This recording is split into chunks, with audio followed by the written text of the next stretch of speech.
만약 인간의 감정마저 숫자로 계량하는 인공지능에게 성경 66권과 초기 불경 170권을 단어 하나 빼놓지 않고 통째로 입력하면 어떤 답을 내놓을까요?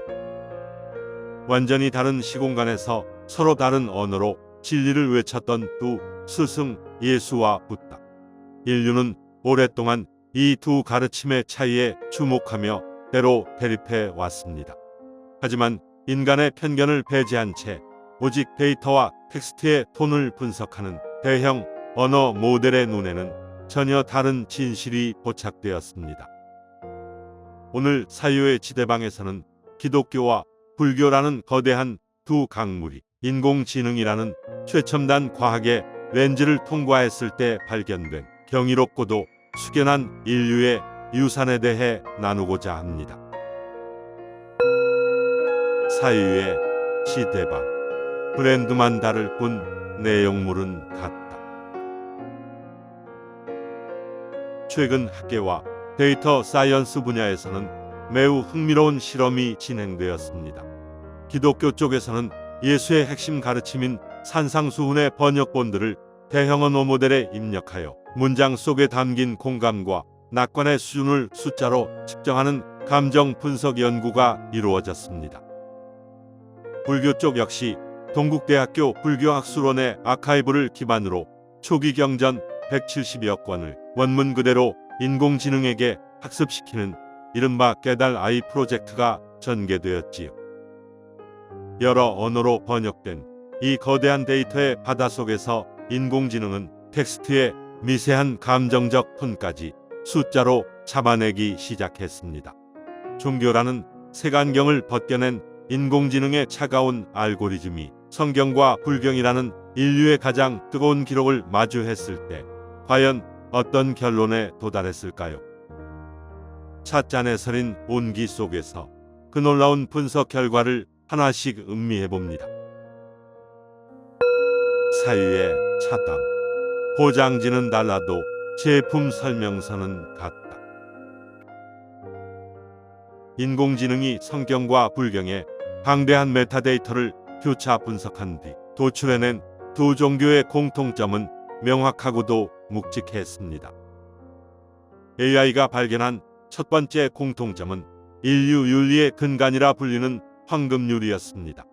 기독교 마태복음 7장 12절에는 그러므로 무엇이든지 남에게 대접을 받고자 하는 대로 너희도 남을 대접하라라는 유명한 선언이 등장합니다. 이 문장을 입력한 알고리즘은 곧바로 불교의 가장 오래된 경전인 수타니 파타의 개송을 찾아내 연결했습니다. 나와 같이 그들도 그러하고 그들과 같이 나도 그러하다. 그러니 죽이지도 말고 죽이게 하지도 말라. 2500년이라는 아득한 시간에 간극을 둔 두 문장은 인공지능이 분석한 문장 구조와 수학적 의미가 완벽하게 일치했습니다. 두 스승 모두 철저하게 상대방의 입장에서 생각하고 공감하라는 보편적 윤리를 핵심 가치로 두고 있었던 것입니다. 두 번째로 인공지능이 주목한 것은 연민과 자비의 중심성이었습니다. 기독교 텍스트를 관통하는 핵심 단어가 조건 없는 사랑인 아가페라면 불교 경전의 모태를 이루는 단어는 연민을 뜻하는 카로나와 깊은 자애로움의 메타입니다. 알고리즘이 두 경전 전체의 감정 톤을 정밀 분석한 결과 두 거대한 텍스트의 밑바닥에서 가장 강하게 반복되는 주제는 놀랍게도 이 세상 모든 생명의 고통을 외면하지 말고 그 고통을 줄여주어야 한다는 외침이었습니다. 인공지능의 시선에서 바라본 두 종교는 마치 브랜드의 이름과 거죽의 포장지만 다를 뿐 그 상자 안에 담겨있는 제품 설명서는 완벽하게 동일한 구조를 지니고 있었던 셈입니다. 세 번째 공통점은 삶의 지침이 되는 십계명과 5개의 일치성이었습니다. 기독교의 십계명은 신이 돌판에 새겨 모세에게 내린 절대적인 명령의 형태를 띱니다. 반면 불교의 5계는 수행자가 지혜를 얻기 위해 스스로 지키겠다고 대중 앞에 서원하는 5가지 약속입니다. 계율을 받아들이는 방식은 하늘과 땅 차이만큼이나 다릅니다.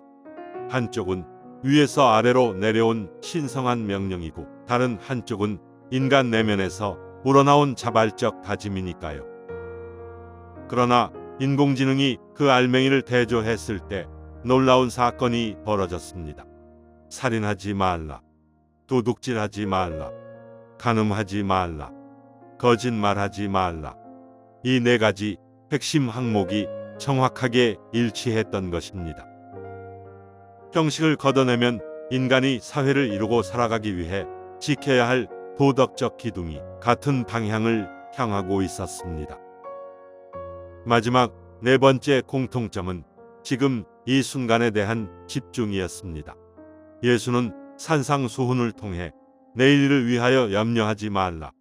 한날의 괴로움은 그날로 족하니라라고 했습니다. 한편 붓다는 지나가 버린 과거에 얽매이거나 오지 않은 미래를 탐하기보다 지금 이 순간 깨어있는 마음으로 바른 행위를 실천하는 팔정도를 강조했습니다.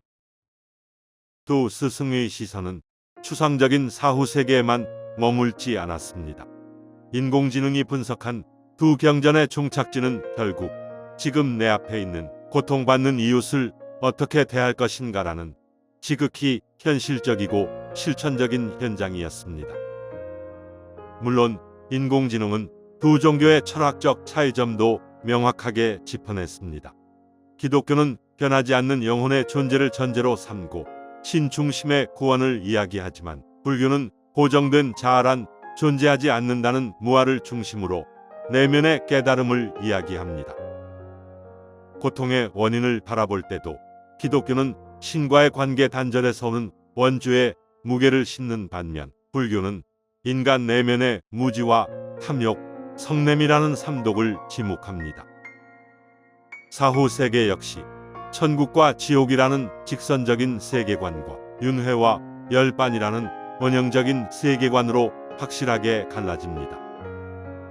그러나 인공지능이 이 모든 차이점을 품고 있는 성경과 불경 전체를 통틀어 가장 밀도 높게 반복되는 단 하나의 궁극적인 결론을 추출해냈을 때 화면에 나타난 문장은 우리에게 커다란 울림을 줍니다. 지금 내 옆에 있는 사람을 내 자신처럼 대하라. 수천 년 동안 인류가 교리와 명칭의 다름을 이유로 서로를 밀어내고 다투는 동안 정작 두 스승은 2500년이라는 장구한 세월 동안 포장지만 바꾼 채 인류를 향해 똑같은 사랑과 자비의 잔을 건네고 있었던 것입니다. 사이에 갈무리, 잔을 비워 이웃을 채우는 산. 컵에 물이 가득 차 있으면 신선한 차를 담을 수 없듯이 우리 마음이 종교라는 이름의 교리와 아집으로 가득 차 있으면 성인들이 전하고자 했던 진정한 지혜의 향기를 맡을 수 없습니다. 인공지능이라는 차가운 기계의 눈이 우리에게 보여준 것은 다름 아닌 인간이 만들어낸 높은 장벽 뒤에 숨겨진 두 거장의 따뜻한 악수였습니다. 데이터가 증명하듯 깊은 기도의 끝에서 만나는 하느님의 사랑과 깊은 명상의 끝에서 마주하는 붓다의 자비는 결국 나라는 좁은 감옥을 깨뜨리고 나와 타인의 고통과 연결되는 하나의 문이었습니다. 신이 돌판에 새겨준 명령이든 스스로 인격의 완성을 위해 다짐한 서원이든 그것이 지향하는 종착지는 결국 지금 내 곁에서 외로워하고 고통받는 이들의 손을 잡아주는 일입니다. 오늘 사유의 지대방을 나서며 나의 해묵은 마음의 잔을 가만히 비워내 봅니다. 그리고 인공지능이 2500년의 인류사에서 길어올린 가장 순수한 한 문장을 마음의 중심에 새겨봅니다. 지금 내 옆에 있는 사람을 내 자신처럼 대하라. 거창한 교리를 깨닫지 못해도 괜찮습니다.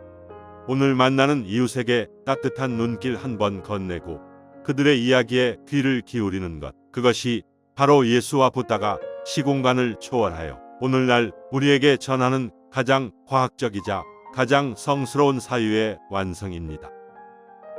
여러분의 마음의 찻잔에는 지금 무엇이 담겨 있습니까?